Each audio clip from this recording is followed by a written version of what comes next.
Hi friends, இன்றைக்கி குழந்தைகளுக்கான evening snacks பார்க்கலாம். அதுக்கு தேவையான பொருள் வந்து பச்சை பட்டாணி, கேரட்டு, உருளைக்கிழங்கு. இதை நல்லா வாஷ் பண்ணிட்டு இட்லி சட்டியில் வந்து வேக வச்சு எடுத்துக்கலாம். உங்கள்கிட்ட மத்து இருந்ததுன்னா மத்தை வச்சு மசிச்சுக்கோங்க. அப்படி இல்லைன்னா மிக்ஸி ஜாரில் கூட போட்டு அரைச்சிக்கலாம். அதில் வந்து தேவையான அளவு 1 ஸ்பூன் பெப்பர் போட்டுக்கோங்க. அதுக்கப்புறம் கொத்தமல்லி இலை கொஞ்சம் போட்டுக்கோங்க. அதுக்கப்புறம் 2 ஸ்பூன் அரிசி மாவு போட்டுக்கோங்க. அப்புறம் தேவையான அளவு உப்பு போட்டுக்கோங்க. இதை நல்லா கையால் நல்லா பசைஞ்சு எடுத்துக்கோங்க. அதுக்கப்புறம் உங்களுக்கு என்ன ஷேப் பிடிக்குதோ அந்த ஷேப்பில் எல்லாத்தையும் எடுத்து கொஞ்சம் ஆயிலை கையில் தடவிட்டு உங்களுக்கு பிடிச்ச ஷேப். இப்போ அடுப்பு ஆன் பண்ணி ஒரு கல்லை வச்சுக்கலாம். கல் ஹீட் ஆனோன்னா தேவையான அளவு எண்ணெய் ஊற்றிக்கலாம். எண்ணெய் ஊற்றிட்டு நம்ம பண்ணி வச்சுருந்த இந்த கட்லெட்டை ஒன்று ஒன்றா போட்டுக்கலாம்.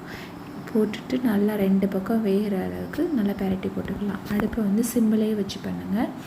நல்லா 2 பக்கம் போட்டு பெரட்டி எடுத்துக்கோங்க, வேக வச்சு எடுத்துக்கோங்க.